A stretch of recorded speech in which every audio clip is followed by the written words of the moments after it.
자, 오늘은 이 본문은 홍해의 사건을 다루고 있습니다. 홍해 사건은 우리가 너무나 잘 알고 있는 사건이고 유명합니다. 사실 홍해 장면을 기억하면 저는 글쎄요, 벌써 그 영화가 나온 지가 한 25, 6년이 넘었는데 이집트 왕자라고 하는 The Prince of Egypt라고 하는 애니메이션 영화가 있습니다. 뭐 다 보셔서 잘 아실 겁니다. 그 영화가 이 홍해만 기억하면 떠오르는데 특별히 이 영화는 너무나 생동감 있게 이 홍해 장면을 그려냅니다. 뒤에서는 애굽의 군대가 추격해오고 하나님의 불기둥과 구름기둥이 애굽 군대와 이스라엘 사이를 막아서고 밤새 바람이 바다를 불어서 바다가 벽처럼 갈라집니다. 이스라엘 사람들이 그 사이를 두렵고 떨림으로 지나가죠. 그리고 자신들 눈앞에 벽처럼 서 있는 그 물속에, 바닷물 속에 고기들이 꿈틀거리고 헤엄치는 장면이 아주 생생하게 그 영화 속에 묘사가 됩니다. 그리고 그 물을 다 건넜을 때 쫓아오던 애굽 군대는 다시 바다가 닫힘으로 다 바닷속에 수장되는 어떤 두렵고 떨리고 놀라운 장면이 벌어집니다. 그리고 사람들은 승리의 노래, 하나님을 찬양하는 노래를 부릅니다. 이 영화는 그 노래도 유명하고 그리고 이 장면도 생생하게 기억이 납니다. 아마 우리가 이스라엘 사람들처럼 이 놀라운 기적의 현장에 있었다면 그들의 일평생 그 장면은 머릿속에서 지워지지 않을 것입니다. 이 장면이 너무나 유명하기 때문에 사람들은 이 홍해 사건을 보면서 호기심을 많이 갖습니다. 특별히 조금 학자들 중에 자유롭게 본문을 해석하는 자유주의 학자들 같은 경우는 이 본문을 보면서 이성적으로 도저히 이해가 되지 않는 기적이기 때문에 어떻게 바다가 갈라지고 홍해를 건넜을까? 이성적으로, 과학적으로 그것을 설명하려고 갖은 노력을 합니다. 하지만 본문의 내용과는 차이가 많을 수밖에 없죠. 그리고 어떤 사람들은 과연 이 이스라엘 자손이 건넌 홍해의 바다는 도대체 어디인가 하고 그 스팟을 찾기 위해서 굉장히 노력하는 사람도 많습니다. 하지만 오늘 본문은 전혀 이 사실이 의심스러운 것인지 아니면 정말로 어디를 건넌 것이 중요한 것인가에 대한 의문은 전혀 중요하지 않고 거기에 대한 의문도 남기지도 않습니다. 하지만 저도 이 본문을 보면서 질문거리가 마음에 떠오르는 것을 느꼈습니다. 어떤 질문이냐? 이미 10가지 재앙을 통해서 애굽을 무너뜨리고 나오신 하나님이 사실은 더 빨리 쉽게 가나안 약속의 땅으로 갈 수 있는 길도 있는데 왜 하나님은 이스라엘 백성들을 굳이 홍해 바다 앞에까지 데리고 가서 어떤 면에서 이런 엄청난 사건을 기획하고 계신가? 사실 오늘 본문의 사건은 철저히 하나님이 계획하신 사건입니다. 왜 하나님은 자연의 질서를 어겨가시면서까지도 이 엄청난 일을 꼭 이스라엘 사람들이 경험해야만 되도록 이미 10가지 재앙의 사건이 있었는데 이스라엘 사람들이 머릿속에 박일 정도로 놀라운 사건들이 있었는데 가나안으로 가기에 훨씬 더 빠르고 좋은 길이 있는데 왜 하나님은 오늘 본문의 이 사건을 굳이 이스라엘 사람들을 홍해 앞바다까지 끌고 오셔서 행하셔야만 됐는가? 오늘 본문에 보면 그런 의문이 생깁니다. 그래서 오늘은 도대체 하나님이 이 홍해 사건이라는 특별한 사건, 인간의 이성으로는 도저히 자연 질서 속에서는 이해되지 않는 이 사건을 행하신 이유가 무엇인가? 그리고 그것을 통해서 우리에게 주는 메시지가 어떤 것인가? 한번 생각해 보는 시간을 갖기 원합니다. 이제 오늘 본문은 출애굽이 이루어진 이후에 바로 이어져서 이루어진 사건입니다. 사실 오늘 이 홍해 사건이 어떤 면에서 출애굽 사건의 하이라이트라고 할 수 있죠. 이미 출애굽의 구원은 이루어졌습니다. 애굽을 벗어났죠. 하지만 하나님은 이 홍해 사건을 통해서 이스라엘 자손들에게 더 놀라운 이야기를 하기 원하시는 것이죠. 사실 출애굽을 할 때 이스라엘 사람들의 모습을 보면 오늘 본문을 잘 읽게 되면 느껴지지만 굉장히 당당합니다. 왜 당당할까요? 사실 제가 이스라엘 사람이라도 기분도 좋고 당당할 것입니다. 왜냐하면 하나님이 10가지의 재앙들, 어찌 보면 애굽의 입장에서는 끔찍한 재앙들이죠. 모든 마실 수 있는 물이 피로 바뀌고 모든 몸의 질병들을 가져오고 온갖 곤충들이 달려들고 우박이 떨어지고 빛이 사라지고 어둠이 가득 덮이는 세상, 동물이 죽어가고 가축이 죽어가고 모든 식물이 죽어가는 끔찍한 재앙, 마지막으로 자신들의 모든 첫째 태어난 아들과 가축의 첫째 태어난 그 새끼들이 다 죽는, 생명이 상실되는 끔찍한 일들을 겪는데 그 일이 하나도 이스라엘 자손들에게는 일어나지 않았다는 사실을 그들은 목격합니다. 자신들이 그동안 두려워하고 존경했던, 어쩌면 자신들의 하나님보다 더 위대하다고 생각했던 애굽의 모든 신들을 우습게 여기시고 그들을 책망하시고 벌하시고 멸망시키신 하나님의 기적을 경험하고 그 완악한 바로가, 한때는 가장 두려워했던 애굽의 왕 바로가 항복하고 자신들을 내보냈기에 그들은 기분이 좋을 수밖에 없습니다. 승전가를 부르며 그들은 마치 군대가 행진하듯이 그렇게 당당하게 애굽을 벗어납니다. 그 시대 고대 근동의, 아니 세계에서 가장 강력한 나라라고 말할 수 있는 이 애굽을 말이죠. 모든 것이 승승장구 잘 돼가는 것 같습니다. 하지만 갑자기 하나님은 지금까지는 모든 것이 다 계획대로, 아니 기대했던 것 이상으로 완벽하게 이루어졌지만 자신들의 기대와 어긋나는 일이 이제 발생하기 시작합니다. 지금 이스라엘 자손이 애굽을 벗어나자마자 오늘 읽은 본문에서처럼 하나님의 인도하심이 시작됩니다. 낮에는 구름 기둥으로, 밤에는 거대한 불 기둥으로 이스라엘 백성들을 인도해 갑니다. 계속 행진을 합니다. 하지만 여기 지도에 보이는 것처럼 애굽에서 가나안 땅으로 가는 가장 확실한 길은 무엇인가 하면 지중해 연안을 따라서 걸어가는, 오늘 본문에는 블레 사람 땅의 길이라고 번역되어 있지만 실제로 흔히 해안길이라고 부르는 화살표로 까만색으로 치어진 길입니다.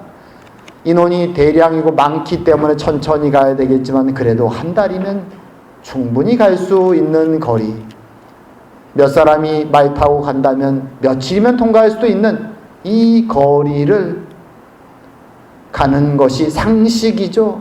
당연히 이렇게 가야 됩니다. 가나안으로 간다 그러면 해안길을 따라 걸어가야 됩니다. 수천 년 동안 인류가 가나안과 애굽 땅으로 갈 때 장사하는 사람이든 군대든 항상 이 길로 다녔습니다.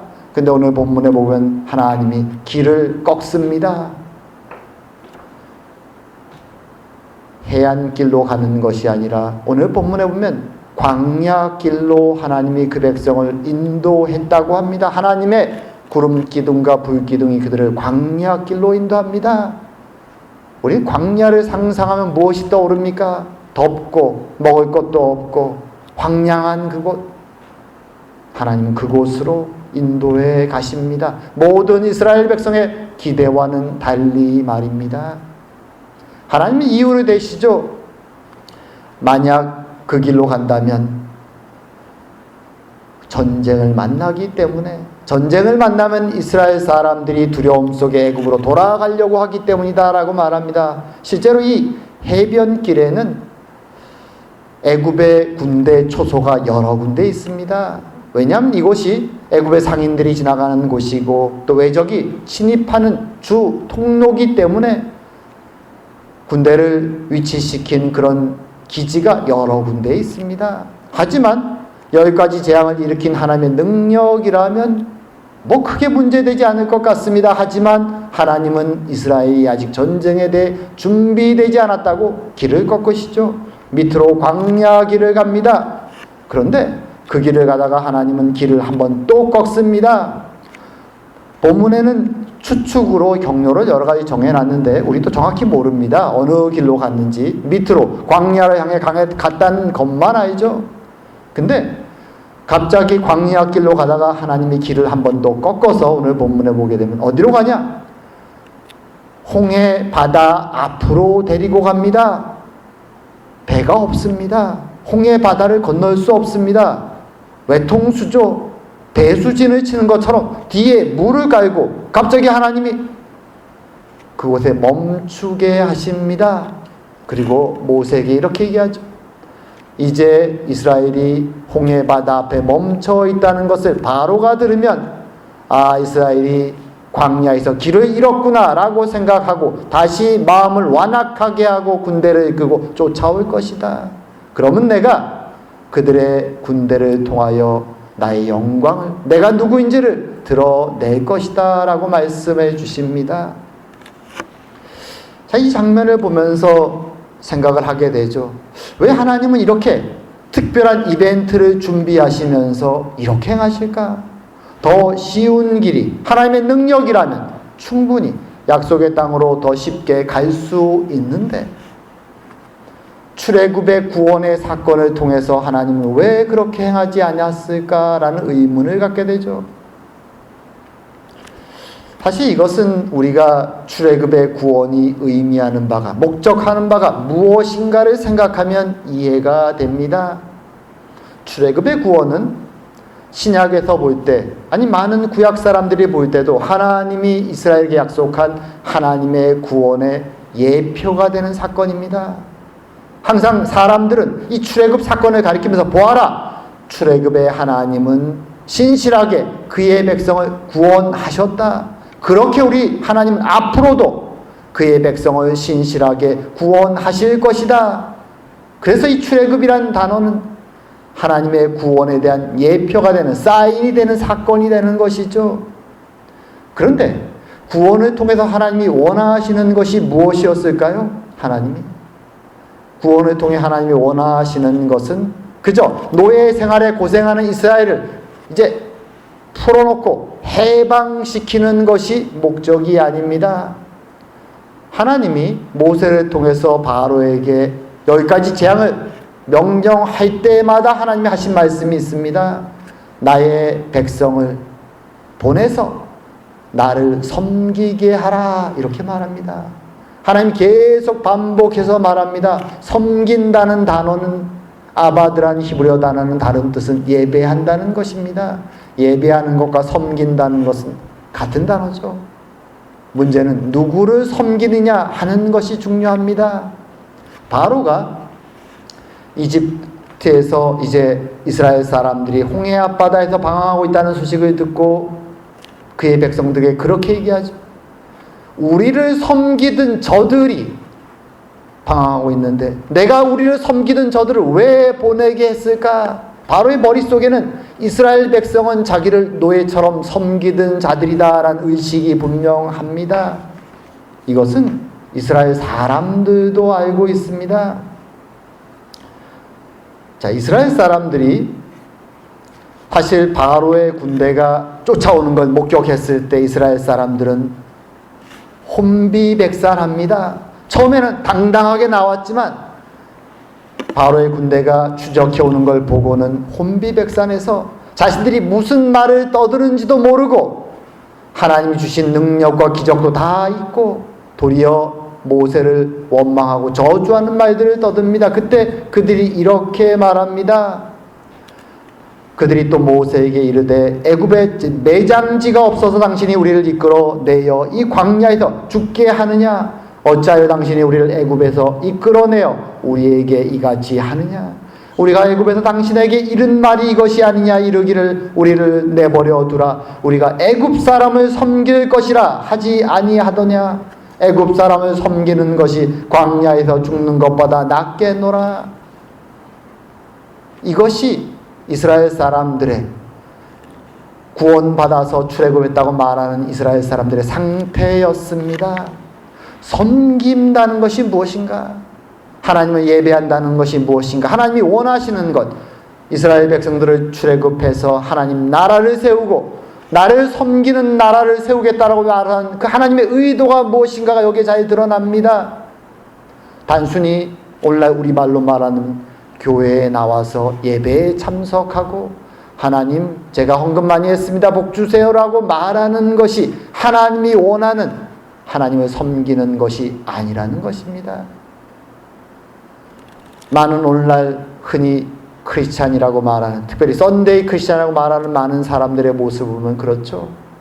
마치 오늘 본문에 나오는 이스라엘 사람들처럼 마음속 깊은 곳에는 애굽에서의, 비록 노예 생활은 힘들었지만 애굽에서의 그 번영된 삶을 부러워하는 마음이 있는 것입니다. 바로가 무섭지만 바로의 권력과 그의 군사력이 부럽습니다. 그들의 옛날 어떤 면에서는 400년 그 애굽 체류 기간 중에 마지막 100여 년 정도는 굉장히 고통스러웠지만 그럼에도 불구하고 자신들이 살았던 그 애굽은 어떤 나라냐? 고대 근동 전체에서 가장 화려한 나라, 어떻게 보면 낙원 같은 나라, 내가 만약 그곳에서 성공할 수만 있다면 살고 싶은 나라. 오늘날도 많은 사람들은 그렇게 생각하죠. 교회에 나와서 기도하고 예배에 참석하고 하나님의 은혜를 구하지만 사람들의 마음 속에는 밖에 저 세상을 부러워하는 마음들이 있습니다. 그들의 마음에는 세상의 성공과 돈과 화려함을 부러워하죠. 오늘 본문 말대로 한다면 그들은 하나님을 섬기는 자들이 아니라 실제로는 여전히 몸은 출애굽했는지 모르지만 여전히 세상을 섬기는 자의 모습인 것입니다. 하나님은 그런 모습을 원하지 않는다고 말하는 것이죠. 내가 원하는 자들은, 나의 백성은 나만을 섬기는 자들, 나만을 예배하는 자의 모습을 하나님은 원하신다고 말하는 것입니다. 그래서 오늘 이 홍해의 사건이 있는 것입니다. 이곳에서 하나님은 섬기는 자의 기초를 쌓기 원하시는 것이죠. 그들에게 세 가지를 인식시키기 원하십니다. 첫 번째는 하나님이 누구신가? 두 번째는 하나님의 대적된 저 세상, 애굽과 바로가 과연 어떤 존재인가? 그리고 그 앞에 서 있는, 두려움에 떨고 있는, 바닥이 드러난 너무나 연약한 이스라엘 백성들의 본질이 무엇인가를 깨닫기 원하시는 것입니다. 자신들이 이렇게 부러워하고 두려워했던 애굽의 군대가 오늘 이 하나님의 말씀 앞에서 어떻게 됩니까? 철저히 무너져 역사 속에 사라집니다. 모세의 말처럼 영원히 다시 만날 수 없는 자들이 되는 것이죠. 하나님 말하는 것이죠.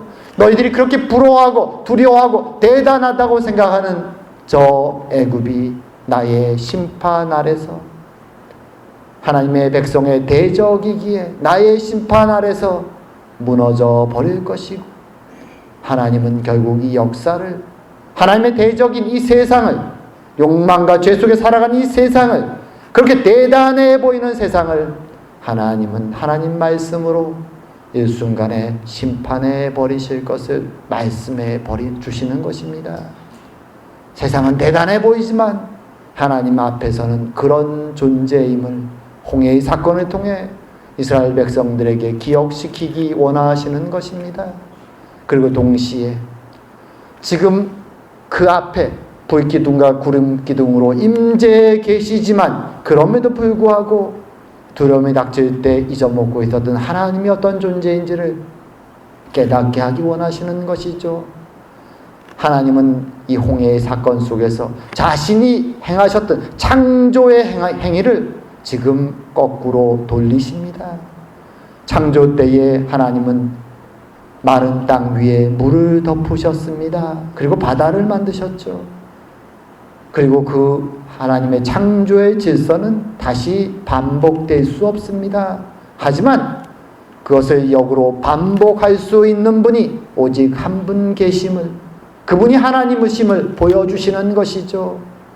동풍을 불어 바다를 일으켜 갈라내게 하시고, 그리고 땅이 말라 그의 백성이 지나가게 하시는 하나님의 창조의 질서를 거꾸로 반대로 행하시는 놀라운 기적을 실행하시는 것입니다. 그리고 그 속에서 하나님은 말씀하시는 것이죠. 나는 창조주이고 나는 신실한 너희들의 구원자이다. 내가 너희들에게 했던 그 말을 나는 1.1획도 남김없이 다 행할 것이다. 이것을 기억해라. 그 내가 지금 불기둥으로 구름기둥으로 임마누엘 되어서 너희와 함께 있다. 하나님 그것을 기억하라고 말씀하는 것입니다.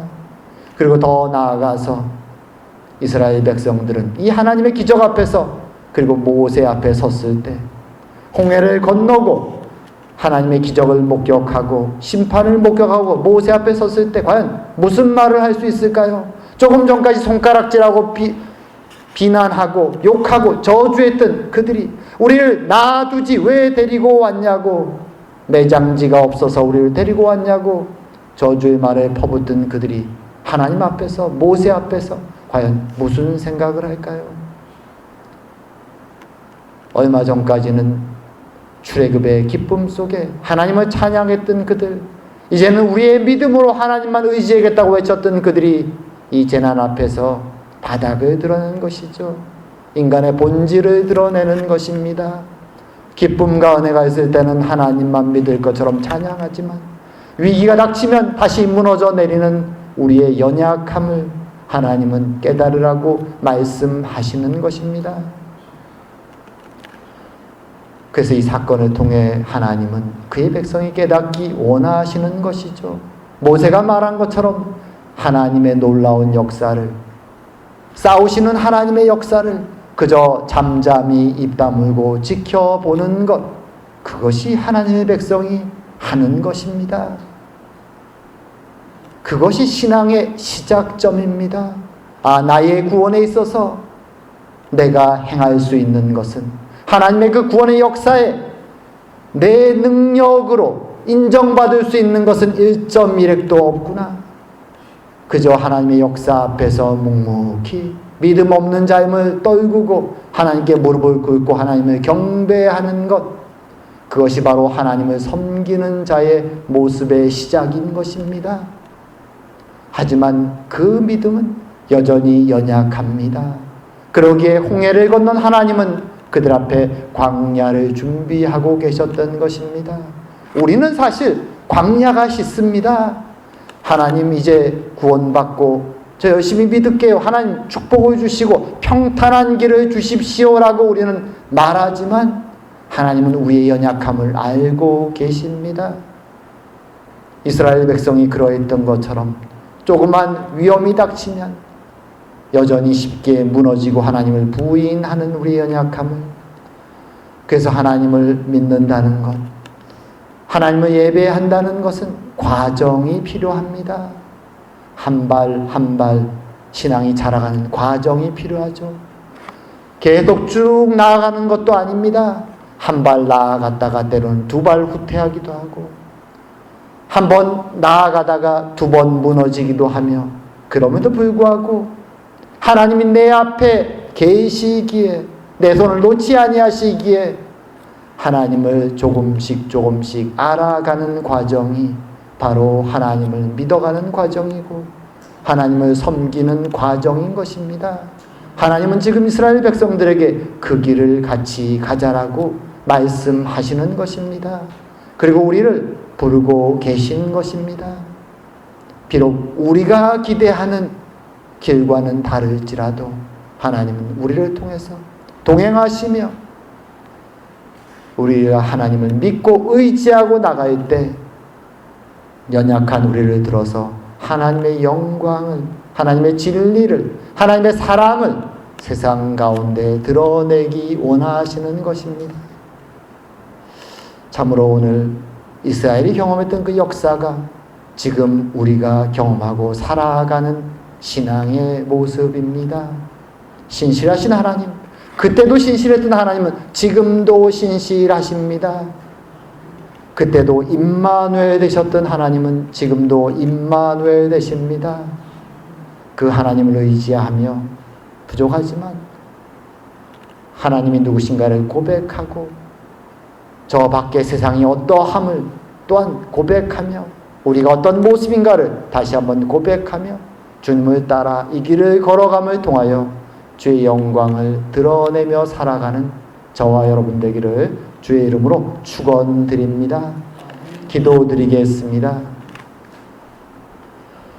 사랑과 은혜의 하나님 아버지, 오늘 홍해의 사건을 통하여 이스라엘 백성들에게 하나님이 누구시며 하나님의 대적 애굽의 운명이 어찌 될 것이며 또한 이스라엘의 믿음의 본질이 무엇인가를 다시 한번 말씀해 주시니 감사드립니다.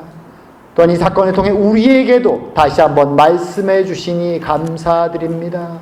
하나님의 놀라운 구원의 역사 앞에서 잠잠히 고개를 떨구며 무릎을 꿇으며 하나님을 찬양할 수밖에 없는 연약한 존재들이 저희들임을 깨닫게 하여 주시고 우리의 힘으로 할 수 없는 이 성도의 길을 주의 은혜로 말미암아 우리가 동행하시는 하나님으로 말미암아 걸어갈 수 있는 은혜를 주님 허락하여 주시옵소서.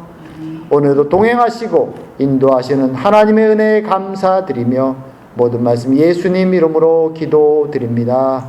아멘.